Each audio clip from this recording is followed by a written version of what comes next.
Dalam satu ayunan tangan kiri Tori, angin hitam menyapu lurus ke arah Velatria. Tanpa sihir, tanpa mantra, hanya kekuatan kehendak. Tubuh Velatria terpental. Dinding obsidian yang telah berdiri selama ribuan tahun runtuh seperti tanah liat. Tubuhnya menghantam dengan kekuatan yang luar biasa. Darah neraka mengalir dari mulutnya. Sayapnya terbakar sebagian, tapi ia hanya tertawa, perlahan bangkit dari reruntuhan. Apakah kau benar-benar ingin membunuhku, suamiku? Atau kau masih ingat malam-malam kita di lembah neraka ketiga, di mana kita bersumpah menyatukan dunia iblis dan dunia manusia bersama, dan saat itu adalah momen yang sangat bahagia, suamiku. Tori mengangkat pedangnya sedikit, tapi tanpa bicara. Kau seperti biasanya, suamiku. Apakah kau pikir lupa? Kau membangun tahta kekuasaan, tapi tidak pernah melepaskan rasa kemanusiaanmu. Itulah yang membuatmu lemah. Dan itulah kenapa aku menghancurkanmu dahulu. Tori akhirnya angkat bicara. Suaranya berat seperti gurun di perut gunung. Bukan aku yang lemah, Velatria, tapi kau yang takut. Kau takut pada kemungkinan bahwa hubungan kita bisa lebih kuat dari neraka itu sendiri. Tanah di tempat Velatria berdiri meledak. Tubuhnya terpental sekali lagi. Namun ia memutar tubuhnya di udara, menyemburkan pusaran api ke segala arah.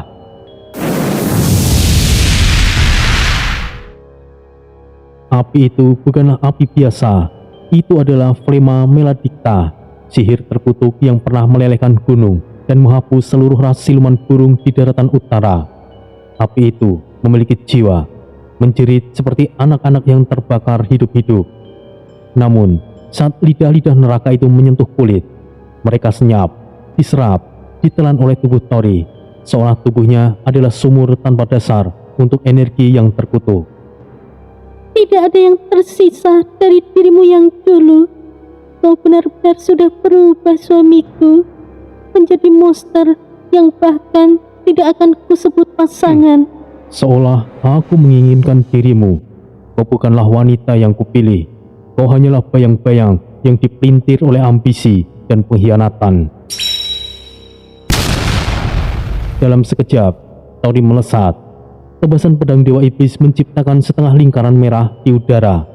Ruang terbelah, dimensi retak. Velatria hanya sempat menangkis dengan dinding sihir api. Akan tetapi, dinding itu meledak ke belakang. Ledakan itu menghantam lapisan istana paling dalam. Pilar-pilar neraka yang menopang struktur kerajaan selama ribuan tahun mulai runtuh satu persatu. Langit menjadi seperti mulut monster yang sedang terbuka. Petir api dan hujan darah mengalir dari awan hitam. Tubuh Velatria terhuyung, tapi ia tertawa, berdiri dengan satu lutut. Kau tahu, lucu. Aku ingat saat pertama kali kita bertemu di sungai darah, saat aku menusuk lehermu dan kau malah jatuh cinta padaku. Tori menghentikan langkahnya.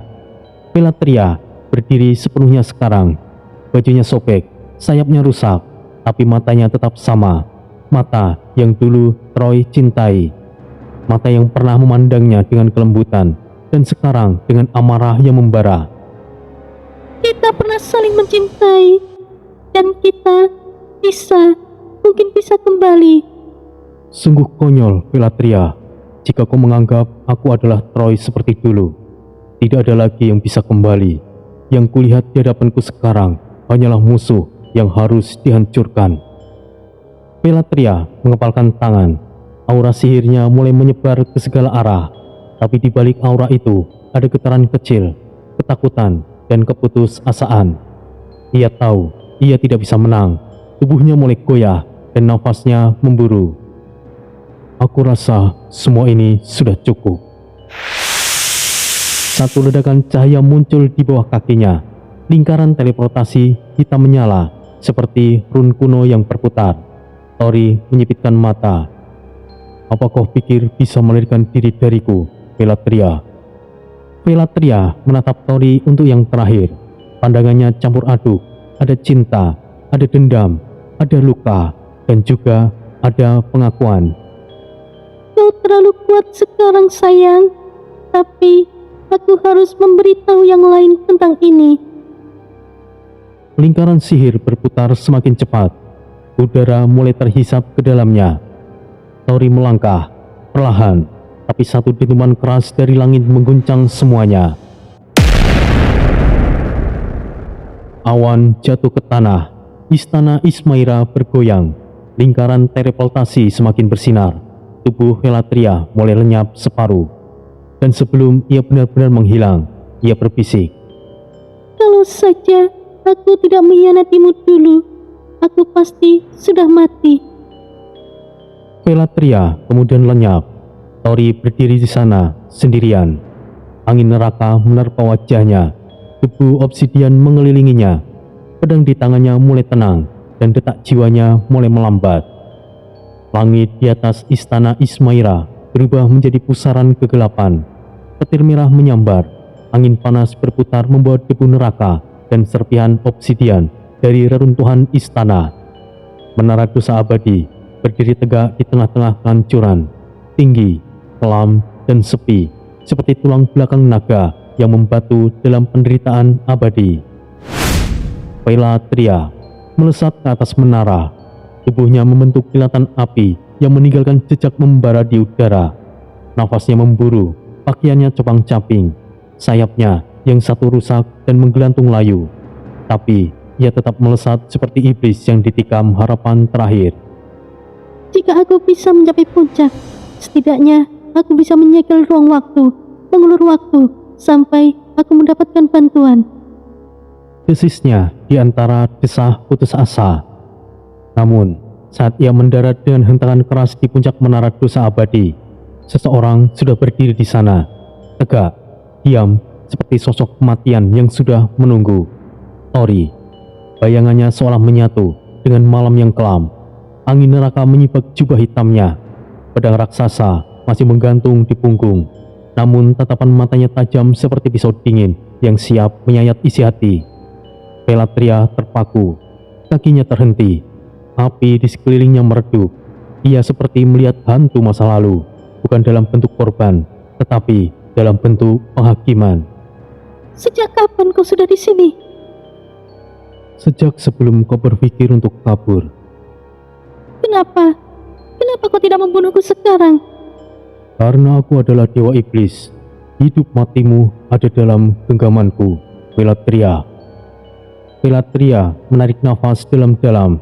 Untuk pertama kalinya, tubuhnya gemetar bukan karena luka, tapi karena beban yang disimpannya selama ratusan tahun.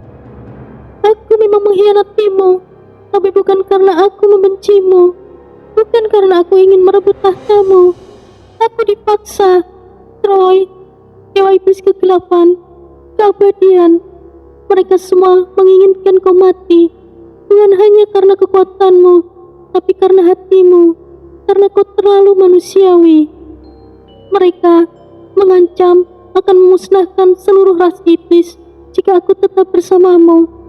Mereka menunjukkan padaku nubuatan tentang kehancuran neraka, dan satu-satunya jalan adalah menusuk hatimu dengan pelatih magis, senjata yang hanya bisa ditanamkan oleh pasangan jiwa. Velatria mengangkat tangan, dan dari dalam kulitnya sebuah cahaya merah muncul, berbentuk seperti belati kecil. Hidup, berdenyut seperti jantung miniatur. Inilah senjata yang dulu kutanam pada dirimu saat kau tidur dalam malam purnama, dalam pelukanku, saat aku menangis, Troy, karena aku tahu aku akan membunuhmu. Aku mencintaimu sejak awal, Troy, bahkan sampai sekarang. Bahkan ketika aku menikam hatimu, aku berdoa semoga kau hidup kembali. Dan ternyata kau memang hidup. Tori mulai mendekat, perlahan. tapi sorot matanya mulai meredup, digantikan oleh bayangan ragu yang menghantui benaknya. "Lalu, kenapa kau tetap menjadi Ratu Langit ketujuh?" ucap Tori dengan pelan. "Karena setelah kau pergi, aku tidak punya pilihan. Aku harus menjadi sesuatu agar rasku tetap bertahan. Aku harus berdiri di sisi mereka agar aku tetap hidup, agar aku bisa menunggumu kembali." Tori terdiam, jubahnya berkibar, rambutnya bergetar pelan oleh tiupan angin panas di puncak menara. Lalu, Pelatria melangkah maju sekali lagi, tangannya menyentuh dadanya sendiri. "Kalau kau mau, kalau hatimu belum sepenuhnya membeku, setidaknya biarkan aku menunjukkan kenangan yang dulu pernah kita simpan, sayangku. Ruangan kita dulu masih utuh, dan di sana kita bisa memulainya dari awal." Tanpa berkata apa-apa, Tori mengikutinya. Ruangan itu berbeda dari yang lain, begitu hangat dan begitu tenang. Berbau seperti melati neraka dan dupa keabadian.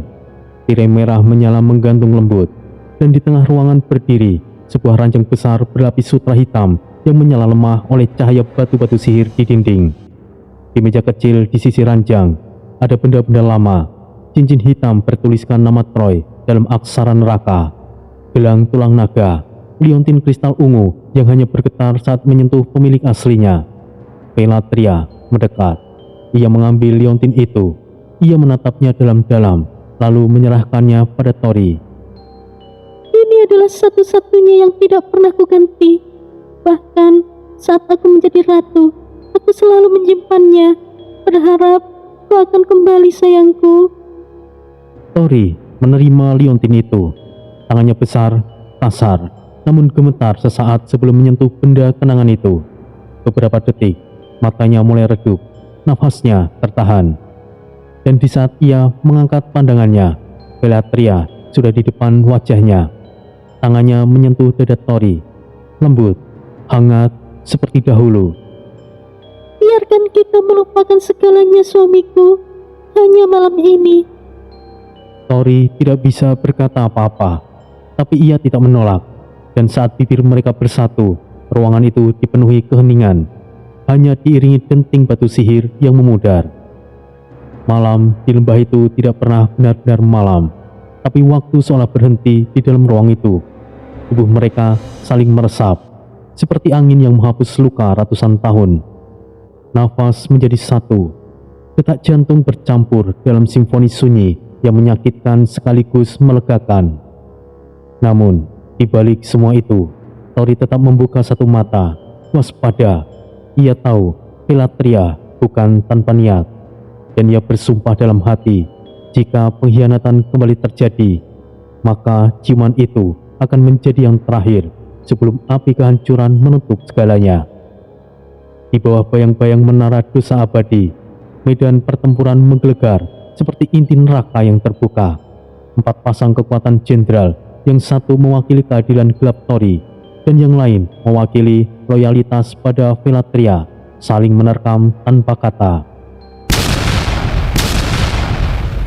Satu ledakan mengguncang tanah hingga membelahnya sejauh puluhan meter.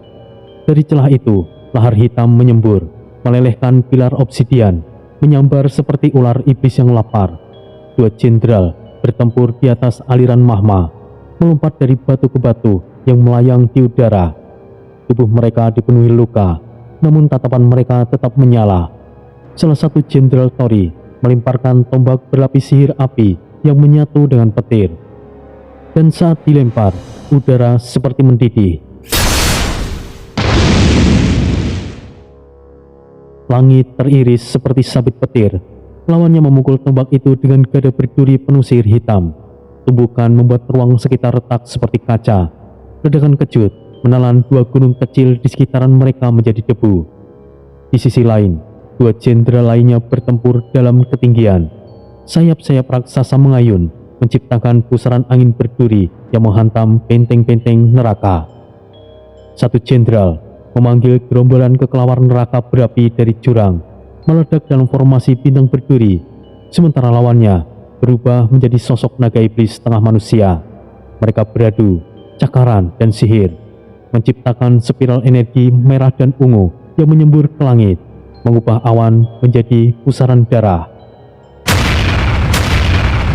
Tubuh mereka bergulir jatuh, menghantam tanah, menciptakan kawah besar dengan simbol sihir yang terbakar di sekelilingnya. Jenderal ketiga bertubuh seperti kera baja dengan tangan berapi, melawan lawan berbentuk siluman ular raksasa dengan sisik obsidian. Puluhan kera menciptakan suara yang menggema, sementara ekor lawan melesat seperti cambuk setan, mencabuk udara hingga robek. Pertarungan mereka seperti badai abadi, menyebabkan seluruh daratan di bawah menara berubah menjadi kolam lava. Darah dan batu yang melayang tidak terkendali. Jenderal terakhir bertempur dalam senyap. Bayangan beradu bayangan. Satu jenderal memakai teknik ilusi gelap. Tubuhnya lenyap dan muncul di 5 tempat sekaligus. Lawannya menciptakan medan sihir reflektif, membalikan serangan itu seperti cermin pembalas kematian.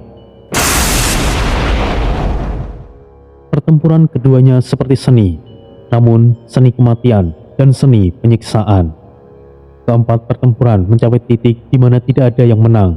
Semuanya terluka, semuanya terengah, tapi tidak satupun yang mau mundur.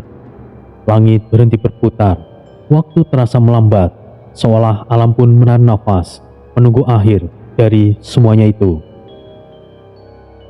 Sementara itu, di dalam kamar kerajaan yang terletak di puncak tertinggi menara, suasana berubah menjadi aneh, terlampau hening, terlampau lembut, bagaikan jerat berlapis sutra.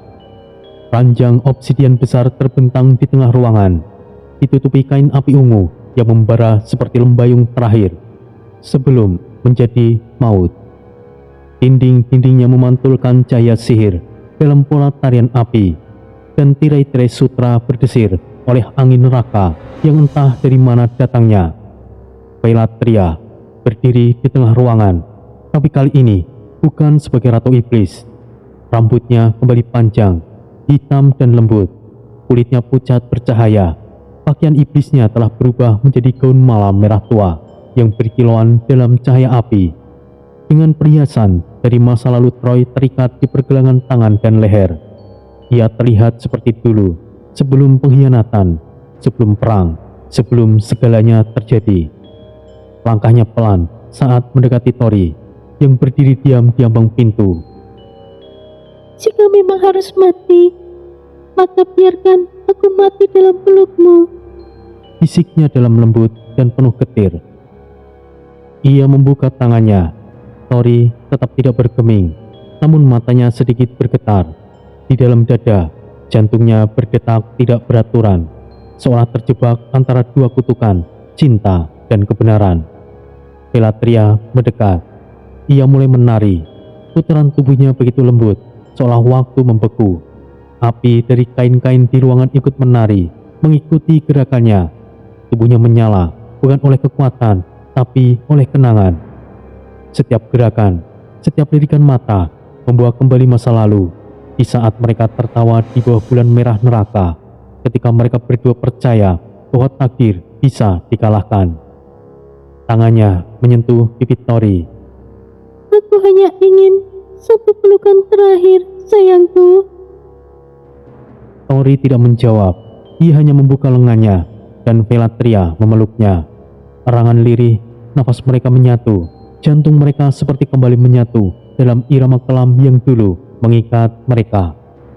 Namun, di balik lengannya, Pelatria perlahan menarik keluar sesuatu dari balik gaunnya. Belati perak beracun. Ujungnya seperti taring naga. Mata pisaunya menyimpan racun waktu yang bisa membunuh bahkan dewa abadi. Tangannya gemetar, tapi tetap ia angkat. Perlahan menyelinap ke bawah ketiak Tori, mengarah ke tulang rusuk tepat ke jantung. Dan ketika belati itu menghujam, tiba-tiba tidak ada darah, tidak ada jeritan. Yang ia tusuk hanyalah bayangan. Bayangan itu menguap seperti kabut yang dibakar oleh cahaya. Pelatria terhuyung, dan sebelum ia bisa sadar sepenuhnya, "Dasar bodoh, apakah kau pikir aku akan terjebak dengan tipuan yang sama, Pelatria?" Suara itu datang dari belakangnya. Ia membalik dan matanya membelalak. Tori berdiri di sana. Pedang iblisnya telah ditarik. Mata pedangnya hitam legam, menyala dengan api merah tua yang tidak membakar tapi mematikan.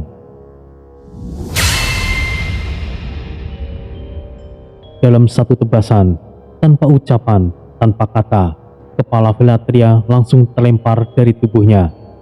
Tubuhnya jatuh perlahan ke pelukan ranjang obsidian. Gaunnya masih terbakar oleh api sihir, namun nyawanya telah pergi. Kepalanya jatuh di dekat tumpukan perhiasan peninggalan Troy. Mulutnya bergerak, dan dengan sisa-sisa nafas terakhir, terdengar bisikan yang nyaris tenggelam dalam keheningan. Aku tetap mencintaimu. Tubuh Velatria kemudian menyala. Api neraka menghanguskan semuanya. Gaun, belati, kenangan, dan cinta.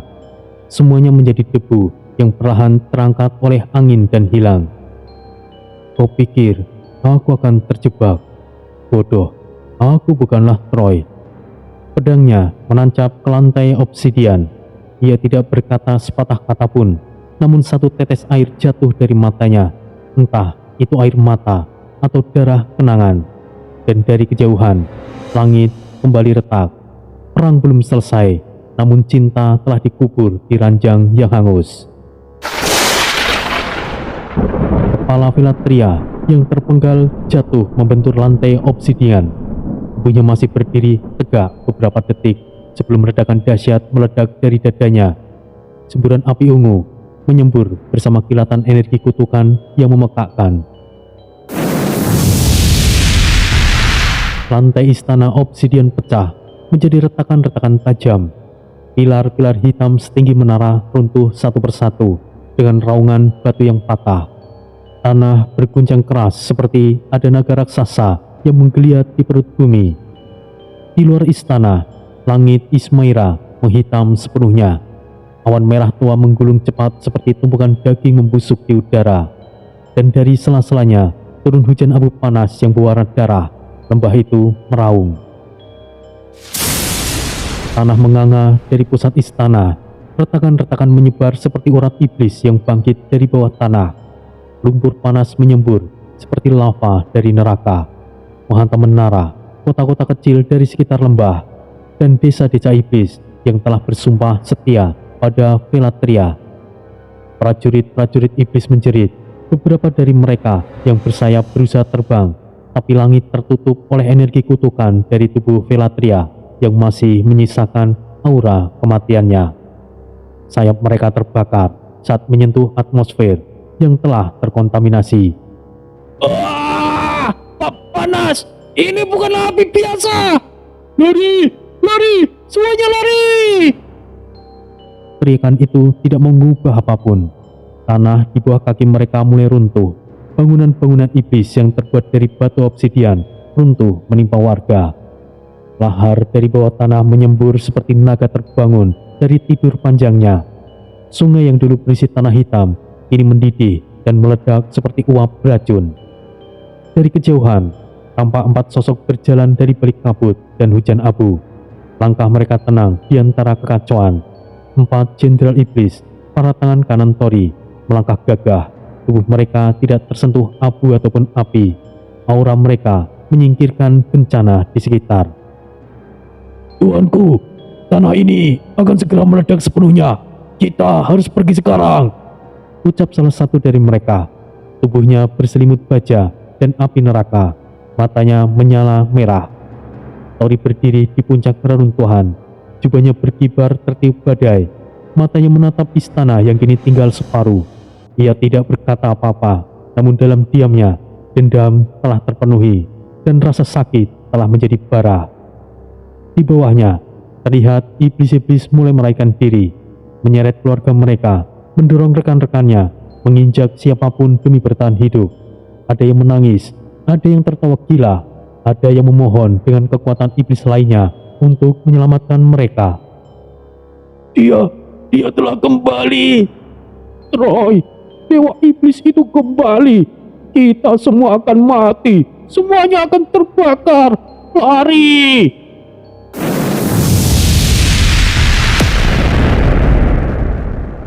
Pilar utama istana obsidian runtuh dan jatuh menimpa tanah dan retak. Ledakannya menyulut semburan lumpur panas yang mengarah ke pemukiman di sisi timur lembah.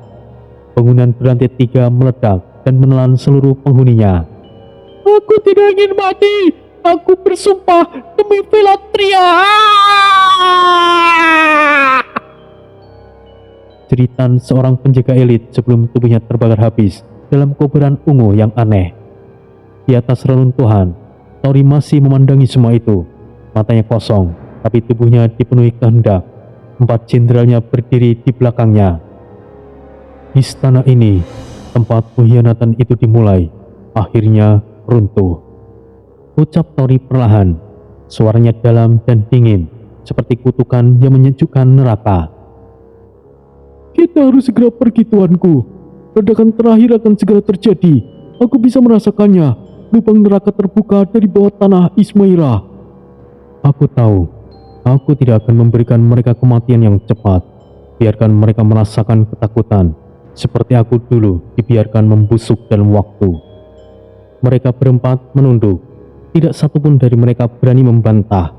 Tidak satupun dari mereka mampu menyembunyikan kekaguman dan ketakutan terhadap tuan mereka. Tori lalu memutar tubuhnya, jubahnya menyibak kabut abu. Kita pergi. Ismaira akan menjadi kuburan besar hari ini. Keempat jenderalnya mengikutinya dalam diam. Mereka berjalan perlahan, langkah mereka mengguncang bumi, dan di belakang mereka gempa menjadi semakin liar.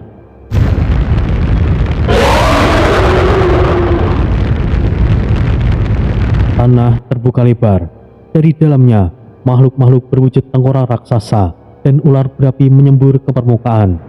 Penghuni dasar lembah yang telah disegel Velatria sejak ratusan tahun lalu, kini mereka bebas. Langit meleleh merah. Kilatan hitam turun dari langit dan menghantam kota-kota pinggiran lembah. Sebuah benteng terakhir yang menampung ribuan penduduk iblis meledak bersama-sama dengan teriakan kematian yang mengguncang dimensi. Lembah Ismaira bukan hanya runtuh, ia berubah menjadi lubang neraka yang menganga. Dan di ujung perjalanannya, saat Tori dan keempat jenderalnya sudah mulai meninggalkan batas lembah, suara gemuruh terakhir terdengar. Gunung obsidian yang berdiri di tengah lembah meledak ke udara. Batu-batunya terpental ribuan meter dan menyebarkan energi kutukan hingga ke lembah-lembah lain di dunia iblis. Tori tidak menoleh ke belakang. Ia tidak ingin melihat mayat masa lalunya. Ia hanya berjalan lurus ke depan, ke arah barat, ke lembah Velgran. Tujuan barunya sudah jelas. Velatria hanyalah permulaan. Yang akan menyusul adalah sumber dari semuanya, yaitu Raja Iblis Vargan.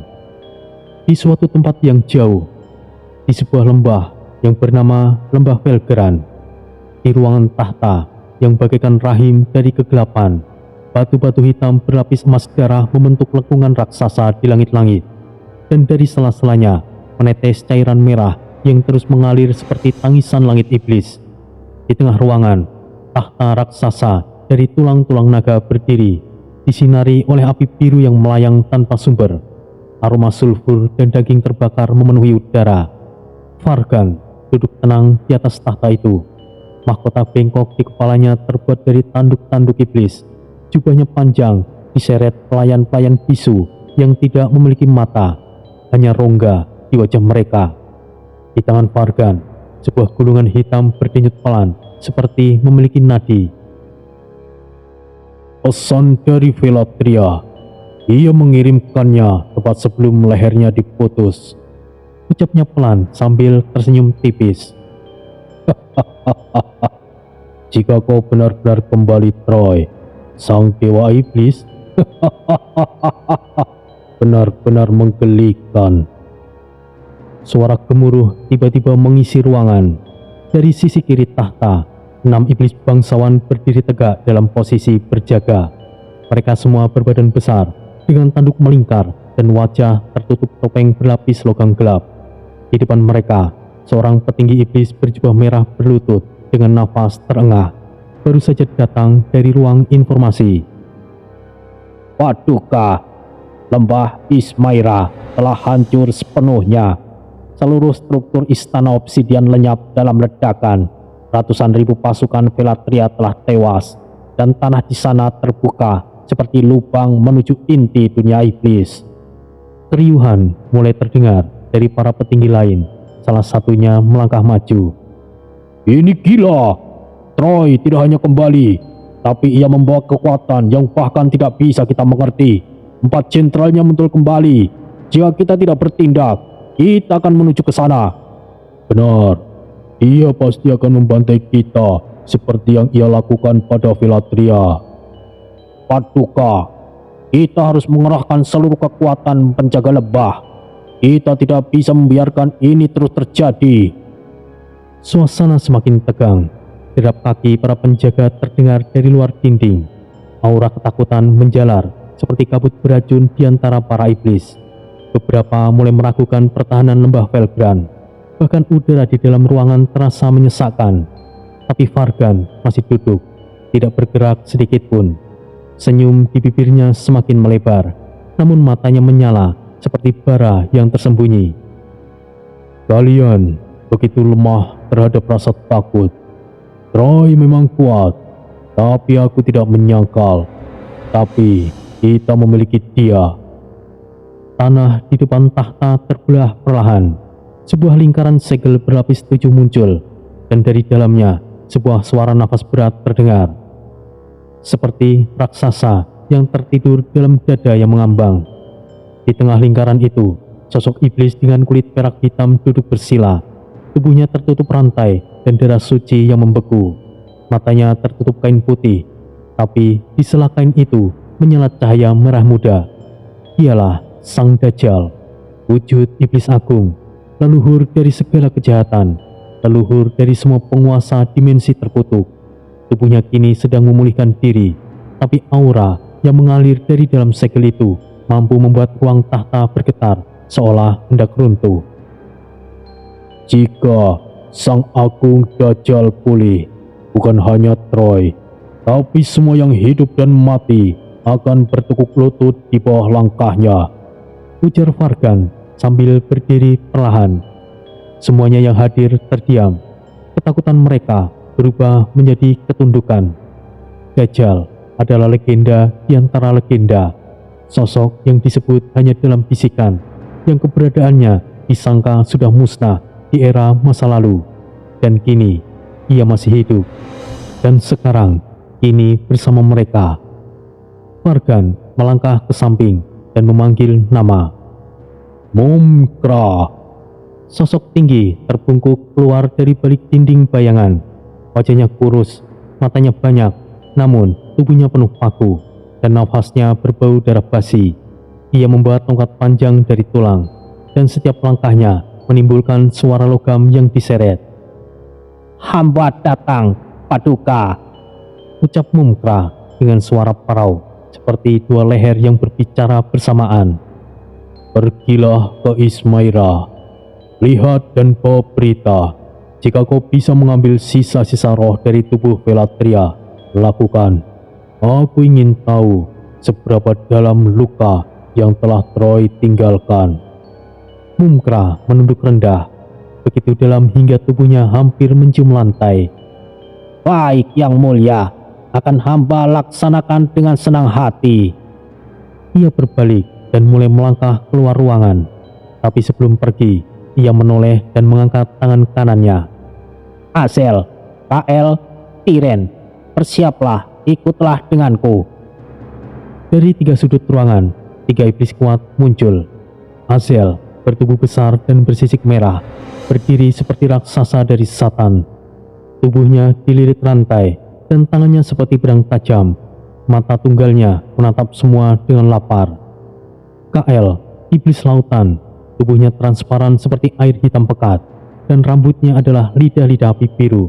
Ia tidak bicara, hanya bergerak mengalir di atas lantai, meninggalkan jejak lendir yang beracun. Tiren, satu-satunya iblis wanita, ratu iblis darah, tubuhnya anggun dan kejam. Jubahnya seperti kabut berdarah, senyuman tipis di bibirnya selalu menyembunyikan maniak dalam dirinya. "Apakah kita akan ke lembah Ismaira?" Sepertinya iya, saudariku Tiren. Kita akan pergi ke puing-puing kehancuran dan melihat ada apa di sana. Itu benar. Pastikan kalian mencium bau darah Troy. Kita, jika beruntung, mungkin ia meninggalkan sedikit nafasnya untuk kita telan. Leluhur Mumgra, jika kita tidak menemukan bagaimana? Tidak perlu khawatir, KL. Jika tidak, kita hanya akan membawa sisa-sisa neraka dan menyiramkannya kembali ke tanah Felgran. Keempatnya lalu berjalan keluar gerbang. Di belakang mereka, pintu batu hitam tertutup perlahan. Vargan kembali ke tahtanya dan duduk dengan tenang. Tangan kirinya menggenggam tongkat tengkorak naga. Tangan kanannya menggenggam gulungan pesan Velatria yang mulai terbakar perlahan. Pergilah Troy. Mari kita lihat seberapa jauh kau bisa berjalan sebelum kau dilahap oleh sang leluhur iblis. Dan di dalam tahta itu, Dajjal menggeram pelan.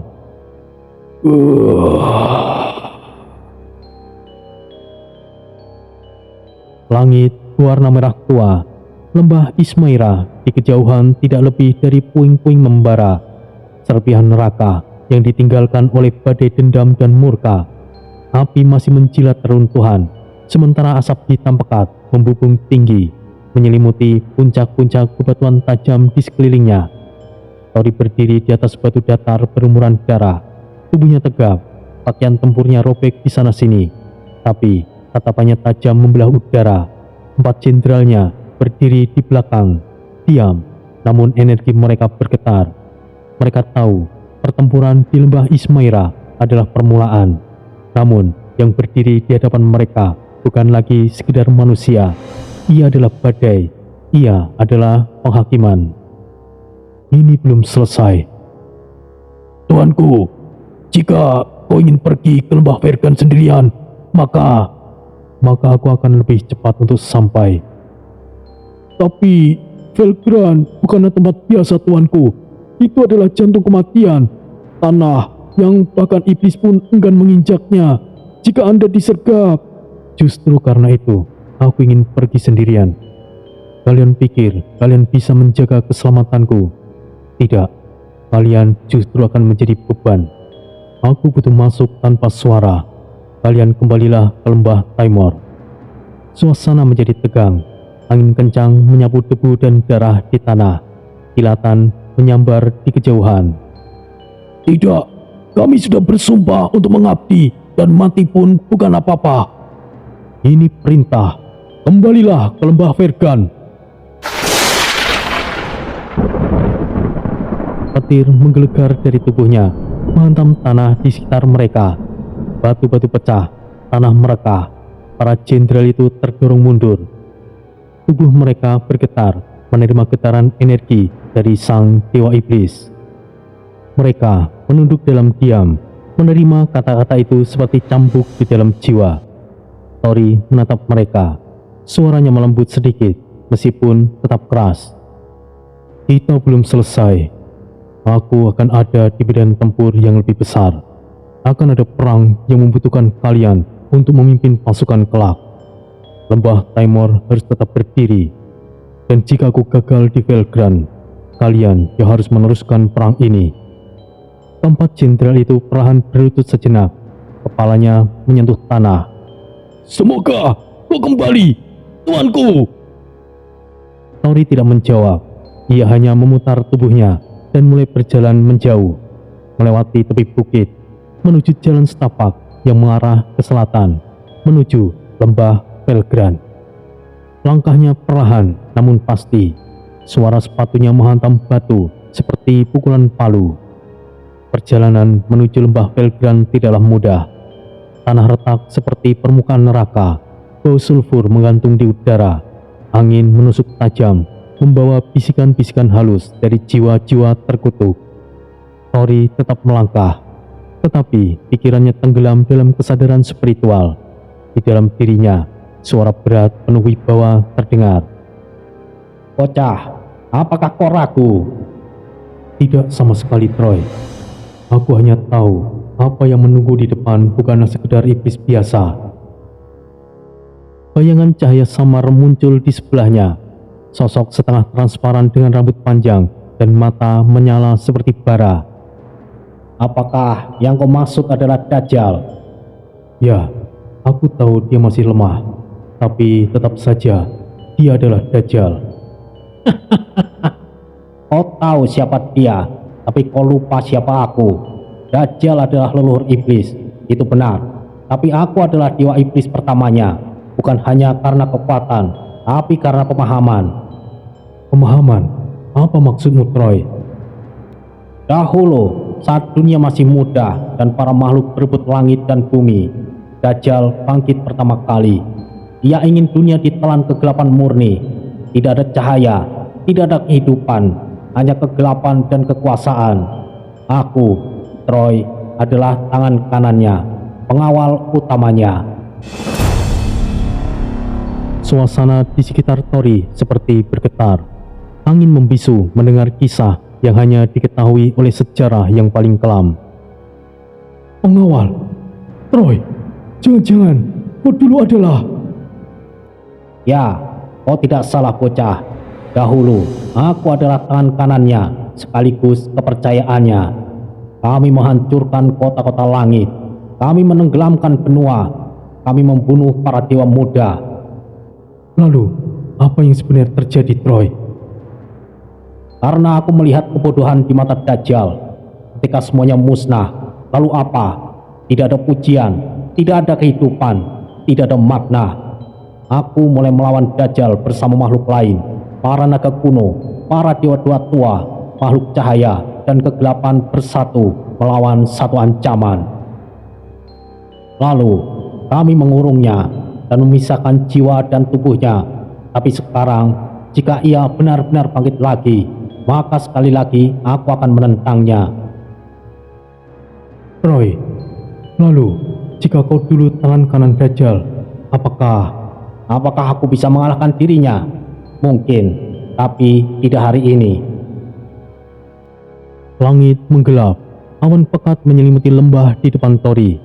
Di bawah sana, tersembunyi dalam kabut merah darah, membentang lembah Velgran, tanah kegelapan mutlak tempat hanya iblis yang terkutuk tertinggal. Tori memandang ke depan, matanya bersinar keemasan, suaranya bergetar di punggungnya, seperti menyambut medan tempur yang baru. Aku datang, Vargan, dan jika Dajjal benar-benar bangkit, maka biarkan sejarah terulang, dan kali ini dunia akan tahu siapa dewa iblis yang sebenarnya.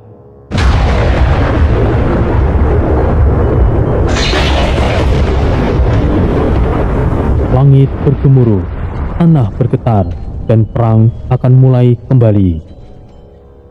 Sementara itu, langit di atas Ismaira telah berubah warna. Merah yang dulu menyala seperti darah segar, kini menjadi abu kelam seperti luka yang membusuk. Kabut tipis menyelimuti lembah yang telah hangus, memeluk puing-puing yang tidak lagi memiliki bentuk. Hanya serpihan arsitektur iblis yang dihancurkan dengan brutal. Bau darah kering, sulfur, dan kematian menempel di udara seperti kabut yang tidak kasat mata yang menusuk paru-paru. Dari kejauhan, suara derap kaki dan sayap mengepak mulai terdengar. Pasukan berjumlah puluhan, dipimpin oleh sosok tinggi besar berkulit gelap kebiruan, bertanduk panjang melengkung ke belakang. Tubuhnya dibungkus sirah hitam mengkilap, sementara di punggungnya tertancap sepasang kapak besar yang berdenyut seperti jantung raksasa, bergetar dengan aura pembantaian. Ia adalah Mumtra, jenderal paling brutal di antara pasukan. Sangat kejam, tidak pernah mengenal kompromi, dan hanya hidup untuk membunuh. Di sampingnya, 3 sosok jahat lainnya menyertai Asel, Kael, dan Tiren. Langkah mereka perlahan memasuki gerbang yang telah runtuh. Berhenti, kita jalan kaki dari sini. Ismaira sudah mati, dan kematian berbicara lebih jelas. Kita dengarkan dengan kaki, bukan dengan sayap. Oh, bau kematian ini enak juga, leluhur. Aku kira sepertinya masih ada pesta. Jika masih ada yang hidup, kenapa kita tidak bikin dia mati lagi? Ujar KL tersenyum bengis. Mereka menyebar, menelusuri puing-puing kota iblis itu. Langkah kaki menghantam tanah yang sudah gosong. Sisa-sisa bangkai iblis tertancap, tergantung, terkoyak tanpa ampun. Ada yang dipakuk tembok dengan tembok petir. Ada yang hangus total hingga hanya tersisa tulang. Tidak ada satupun dari mereka yang mati secara biasa. Ini pekerjaan energi yang luar biasa. Petir dan api. Banyak sekali luka bakar yang dalam. Bahkan fondasi tanah sangat terbakar habis. Leluhur Mumkra, ini adalah tempat penyimpanan senjata. Sudah dibuka paksa, diseret keluar. Lihat. Masih ada yang hidup. Di bawah reruntuhan pilar, terjepit, terengah-engah, seorang iblis bertubuh besar. Darah mengalir dari mulut dan matanya. Satu tangan hilang, satu tanduk patah. Mumkra langsung mendekat. Hei, siapa yang melakukan ini? Troy, iblis dari lembah Taimor. Mata Mumkra menyala. Ia menghantam reruntuhan di sekitarnya. Batu hancur dan tanah bergetar. Lembah Taimor. Mereka berani mencampuri urusan Ismaira. Apa mereka pikir aku akan berdiam diri? Orang ajar. Hahaha. Akhirnya sebab untuk pembantaian. Ya, aku sudah muak dengan perdamaian antar lembah. Sudah waktunya Taimor dihancurkan. Kita akan ke sana. Lalu kita ambil jantung mereka satu persatu. Namun Mumkra masih berdiri diam. Ia menatap reruntuhan Ismaira seperti hendak menelan semuanya. Ada pilihan yang muncul dalam pikirannya. Kembali melapor Raja Vargan atau bergerak cepat menuju Taimor dan menghabisi mereka sebelum menyebar. Jika kita kembali dahulu, para penghuni Taimor akan bersiap. Tapi jika kita ke sana sekarang, kita hancurkan sebelum mereka tahu. Ya, kami siap leluhur Mumkra. Satu perintah dan tanah mereka akan kami cat dengan darah. Itu bagus. Perintahkan sekarang leluhur. Atau aku akan pergi lebih dulu. Belgrand akan menyusul. Tapi pembukaan perang harus dilakukan oleh tangan iblis yang haus darah. Dan tangan kita sudah lebih dari siap. Kita pergi ke lembah Taimor. Akhirnya, Mumkra mengangkat kedua tangannya. Dan petir hitam menyambar di langit. Langit bergemuruh, tanah merespon, lembah yang telah mati bergetar seperti menyambut iblis-iblis yang haus darah. Kita akan pergi ke lembah Taimor sekarang. Energi mereka meledak, awan berputar, dan keempat iblis memimpin pasukan kecil mereka melesat keluar dari reruntuhan Ismaira. Bergerak cepat melewati jalur-jalur tersembunyi. Langkah mereka adalah pertanda. Jejak kaki mereka membakar tanah. Perang antar lembah akan dimulai. Dan darah akan mengalir lebih deras dari sebelumnya. Angin panas berembus kencang, menyapu padang merah yang membentang luas di bawah langit kelam. Tanah di lembah Garnos selalu merah seperti tanah kering. Bekas peperangan ribuan tahun silam yang mengukur sejarah dan tulang belulang iblis kuno. Di tengah padang itu, berdiri sebuah istana runcing dengan menara kristal gelap yang memancarkan aura sihir yang kuat. Suara lonceng kristal bergaung dari puncak menara. Getarannya menusuk dada, membangunkan setiap iblis yang tidur dalam meditasi yang panjang. Di dalam aula utama, duduk seorang iblis tua berjubah hitam panjang. Tanduknya patah sebelah, matanya buta sebelah, namun auranya tetap kuat dan menindas. Ia adalah Zaldur, mantan penasihat spiritual pribadi Troy, sang dewa iblis yang masih berdiri sebagai penakluk dimensi-dimensi neraka. Zaldur berdiri dari singgasananya. Di tangannya secari gulungan terbuka, penuh ukiran mantra dan penglihatan. Tangannya gemetar. Ia telah kembali, ucapnya pelan, namun cukup membuat seluruh aula membeku. Pintu batu terbuka dengan keras, dan beberapa jenderal di bawahnya masuk tergesa-gesa. Mereka adalah para pemimpin unit iblis Garnos. Keras kepala, sombong, tapi sangat loyal pada kelangsungan lembah mereka. Tuan Zaldur, apakah ini benar? Apakah Troy sang penghancur benar-benar hidup kembali? Tanya salah satu jenderal, si pemegang tombak kristal berdarah. Zaldur mengangguk pelan. Mataku tidak pernah salah. Aku merasakan denyut kekuatan itu. Bukan hanya Troy, tapi Troy yang telah dibangkitkan dengan penuh dendam, penuh kesadaran, dan penuh potensi. Seorang jenderal wanita bersayap melangkah maju. Ini bukanlah perkara yang sepele. Kita harus segera melapor pada Raja Vargan. Ini adalah ancaman bagi seluruh lembah. Tidak, jika kita menunjukkan kelemahan kita sekarang, maka kita tidak lebih dari pengecut. Kita harus melawan seperti dulu. Dulu, kalian tidak tahu. Kalian tidak melihat apa yang aku lihat.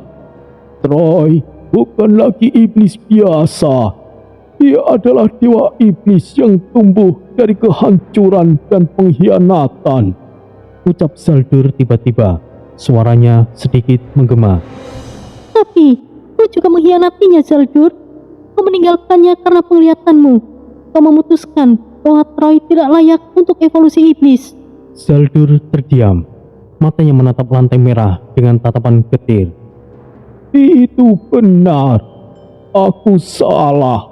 Dan kini, jika ia datang ke Garnos, aku tidak tahu apakah ia akan mengampuni atau memusnahkan. Perdebatan memanas. Beberapa bersikeras ingin mengaktifkan semua pasukan tempur dan menyiapkan kristal pertempuran. Yang lainnya mengusulkan diplomasi terbuka, mengirim utusan untuk memahami posisi Troy. Dan Zaldur sendiri masih bimbang, terjebak antara rasa bersalah, ketakutan, dan keyakinan lamanya. Akhirnya, Zaldur mengangkat tangannya, menciptakan lingkaran mantra kuno di udara. Sinar merah berputar, gambaran wajah Troy muncul, dingin, tenang, dengan mata yang menyala seperti bara dalam kegelapan. Lihatlah mata itu. Itu bukan mata iblis biasa. Itu adalah mata sang dewa iblis yang telah menelan api, neraka, dan waktu. Zaldur menatap para bawahannya. Kita tidak akan lari, tapi kita juga tidak akan menyerang. Kita akan menunggu. Jika ia datang, maka aku akan menemuinya sendiri. Aku yang akan menanggung akibat dari masa lalu ini. Lalu, sementara itu, jauh di ujung bantas dimensi yang melengkung, berdiri menara waktu Sir Kyle, sebuah bangunan spiral yang menembus langit ungu, dikelilingi oleh arus waktu yang terus berputar. Di dalamnya, waktu tidak bergerak dalam garis lurus. Masa lalu, masa kini, dan masa depan saling tumpang tindih, berdesakan dalam satu denyut. Kailetra, penyihir agung iblis dimensi, berdiri di depan kolam waktu. Rambutnya putih melayang seperti asap, dan jubahnya berubah-ubah warna mengikuti emosi dan arus sihir. Tiba-tiba, kolam itu bergetar. Bayangan Troy muncul, namun bukan Troy masa lalu, melainkan Troy yang telah menyatu dengan kekuatan naga dan pusaka-pusaka ilahi. Tidak mungkin. Ia telah bangkit, dan ia telah mengingat segalanya. Langkah-langkah terdengar. Para pimpinan bawahannya, ahli-ahli dimensi, penjaga waktu, dan pengendali sihir langka datang memasuki ruangan. Apa yang terjadi, Kailetra? Segel yang kubuat ribuan tahun lalu telah pecah. Troy, Ya, jika begitu, kita harus memperbaiki segel itu sebelum ia datang ke sini. Apakah kau mau menyegel dia lagi, Kailetra? Dengan kekuatan seperti sekarang, bahkan menara ini bisa runtuh hanya dengan tatapannya. Perdebatan mulai pecah. Sebagian ingin mengaktifkan sistem pertahanan dimensi, melipat realitas dan menjebak Troy di tengah kekosongan antar waktu. Sebagian lagi mengusulkan bernegosiasi, menjelaskan bahwa penyegelan dulu adalah cara untuk menyelamatkannya dari kehancuran total, bahwa penderitaan itu adalah jalan menuju keilahian. Kau menyiksanya selama berabad-abad. Kau memaksanya mati berulang kali, Keiletra. Aku ingin dia menjadi lebih dari sekedar dewa iblis. Aku ingin dia mengerti makna akhir. Tapi aku salah. Dia bukan lagi dirinya. Dia adalah penghancur dimensi. Jadi, apa yang harus kita lakukan, Keiletra? Kita tidak akan melawan. Belum. Aku akan bicara dengannya. Jika ia datang, aku sendiri. Ia akan membukakan gerbang dimensi ini.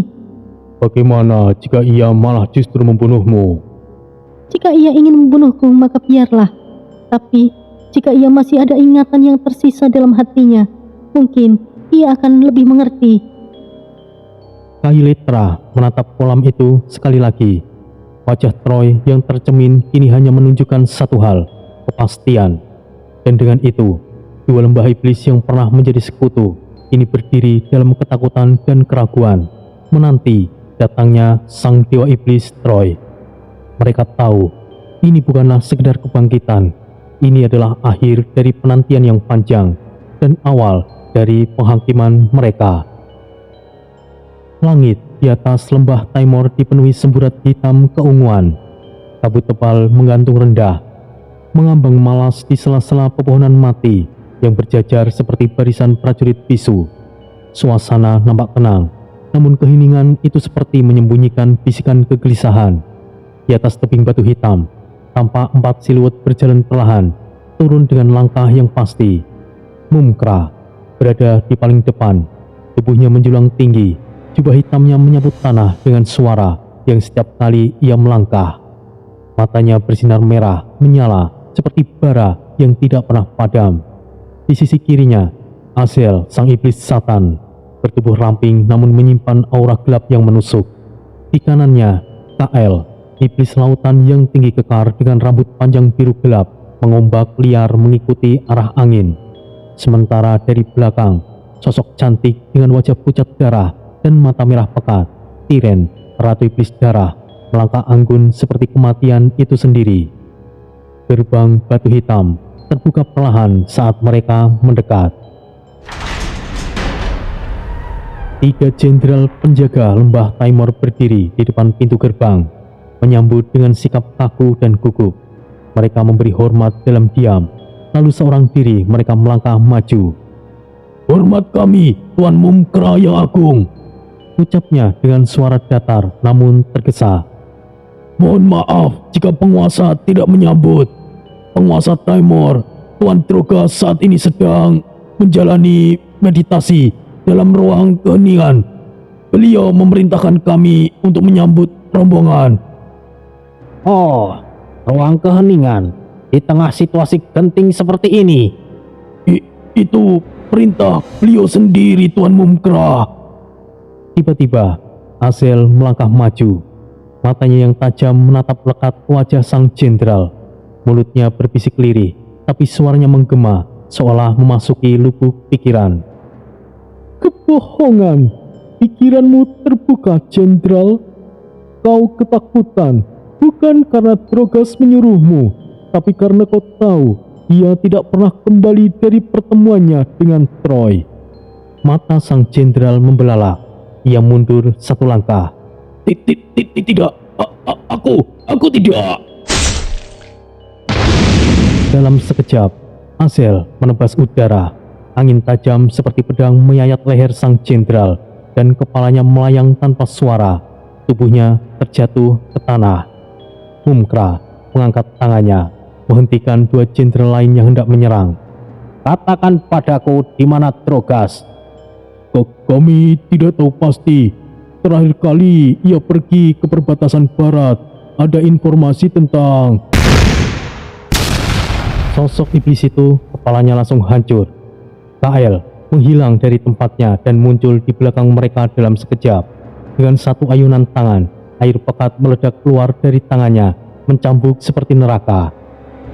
Dia pikir kita ini bodoh. Katakan, kalian tahu Drugas telah dihancurkan. Kalian hanya mencoba menunda pembalasan kami. Tiren melangkah pelan, kakinya nyaris tidak menyentuh tanah. Dari tubuhnya mulai mengalir aura darah pekat. Ia mengangkat tangannya, dan dari telapak tangannya muncullah tetesan darah yang mengambang, berubah menjadi peluru tajam yang bergetar dengan hebat. Kami telah bersabar cukup lama. Mumkra menatap ke langit sejenak. Hening, angin mulai bergerak cepat di sekitar mereka. Kabut menggulung lebih rapat. Lembah ini tidak perlu ada lagi. Kalian yang memelihara pengkhianatan, maka kalian akan ikut tenggelam bersama kebusukan itu. Tidak perlu buang waktu lagi. Hancurkan tempat ini!